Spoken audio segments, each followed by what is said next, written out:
Da Nang, Republic of Vietnam, 24 September 1965.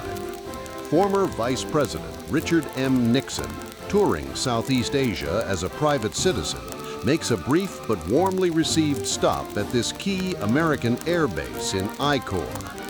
Dressed in civilian tropical attire, Mr. Nixon steps from a sleek U.S. Air Force T-39A Sabreliner, greeted on the ramp by Marine MPs in starched khakis and gleaming white helmets. Handshakes and smiles are exchanged with base officers and airmen as the former Vice President pauses to wave to the assembled crowd of U.S. servicemen and curious Vietnamese civilians who have gathered at the edge of the airfield. Shedding his coat in the tropical heat, Mr. Nixon walks the Da Nang flight line, accompanied by two high-ranking Vietnamese generals in crisp uniforms. Marine MPs in khakis and white helmets stand at ease, while .45s remain holstered.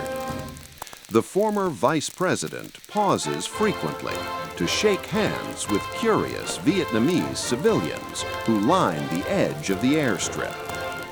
Together with General Tai and the Vietnamese party, in a gesture rich with symbolism, Vietnamese General Nguyen Chang Thi presents former Vice President Nixon with a finely mounted Vietnam-issue rifle, complete with cartridge belt and .45 holster. The two leaders stand on the Da Nang airstrip as Marine MPs and Air Force officers look on. Mr. Nixon graciously accepts the gift, then turns to receive a handsome leather presentation case from General Lewis W. Walt. The Marine commander in tropical utilities stands at attention while the exchange takes place against a backdrop of parked Phantom jets and Skyhawks. With the brief ceremony concluded, Mr. Nixon pauses once more to speak informally with General Walt and the assembled troops. Smiles and handshakes are exchanged as the former Vice President prepares to depart.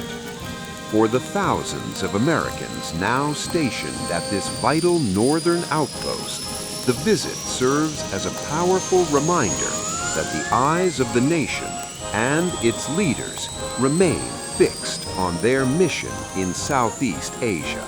Final handshakes are exchanged as Mr. Nixon walks the line of Vietnamese troops and Air Force personnel. In the background, Major General John P. McCutcheon, commanding the 1st Marine Aircraft Wing, stands in tropical utilities, shoulder holster visible, watching the proceedings. The former Vice President pauses beside a waiting jeep for a brief word with General McCutcheon and Army Advisor General Karch.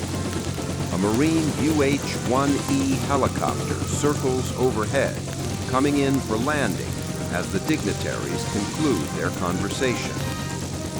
Mr. Nixon climbs the steps of the T-39A once more, turns at the top, and gives a final wave to the assembled troops and civilians. The Air Force jet taxis out, lifts off from Da Nang's busy runway, and disappears into the haze, carrying Richard Nixon onward to his next stop in Southeast Asia. For the men stationed here on the front line of freedom, the visit is a powerful morale booster and a clear signal that America's commitment remains strong in this pivotal year of 1965. Brief word with General McCutcheon and Army Advisor General Karch. A Marine UH-1E helicopter circles overhead, coming in for landing as the dignitaries conclude their conversation. Mr. Nixon climbs the steps of the T-39A once more, turns at the top, and gives a final wave to the assembled troops and civilians. The Air Force jet taxis out, lifts off from Da Nang's busy runway, and disappears into the haze, carrying Richard Nixon onward to his next stop in Southeast Asia. For the men stationed here on the front line, as the visit draws to a close, a Marine UH-1E touches down on the hot Da Nang tarmac. Mr. Nixon steps off the aircraft once more, greeted immediately by Vietnamese General Nguyen Chong Thi and General Louis W. Walt. In a repeat of the earlier ceremony, General Thi presents the former Vice President with the same mounted Vietnamese rifle, while General Walt hands over the leather presentation case. Marine MPs stand guard, M14s at the ready, as Mr. Nixon shakes hands with Marine Corps, Army, and Air Force officers lined up on the airstrip. The former Vice President then climbs the ladder of the waiting T-39A Sabreliner, pauses at the top, turns, and delivers one last wave to the assembled troops and dignitaries before disappearing inside. Engines whine, the hatch closes, and the sleek Air Force jet taxis out and lifts off into the South China Sea sky. Another brief but significant chapter in America's growing commitment to the Republic of Vietnam comes to an end. Da Nang, 24 September 1965.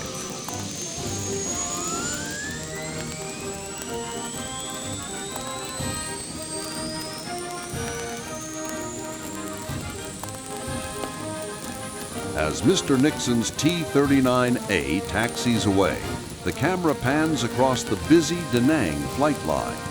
2 stars on the official sedan mark the presence of high command, while MPs in crisp khakis stand at attention along the perimeter. A jeep carrying press corps members passes through the gate of the I Corps Information Office and the newly opened Da Nang Press Center. Signs clearly visible reading Da Nang Press Center for residents and guests only. The gate swings open and the vehicle rolls inside, past the arrow pointing to the Press Information Office. On the airstrip, General Louis W. Walt and Major General John P. McCutcheon remain on the steps, watching as the former Vice President's aircraft disappears into the distance.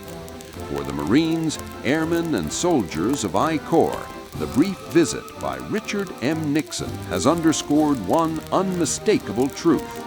America's leaders stand firmly behind the men holding the line against communist aggression in South Vietnam. Da Nang, September 1965. Another day in the continuing fight for freedom in Southeast Asia.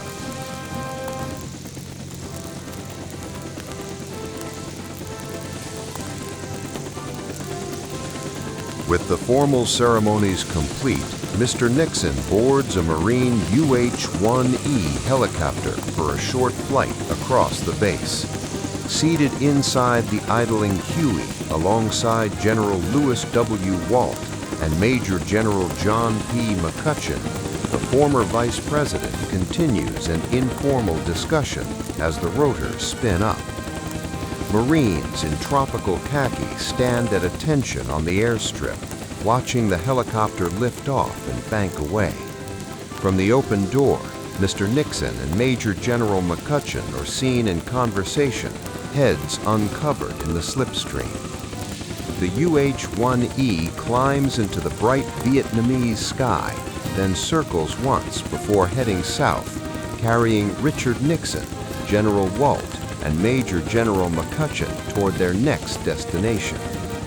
For the thousands of American fighting men now committed to the defense of South Vietnam, this brief visit by one of the nation's most prominent leaders has delivered a clear and powerful message. The United States stands united and resolute in the struggle for freedom in Southeast Asia.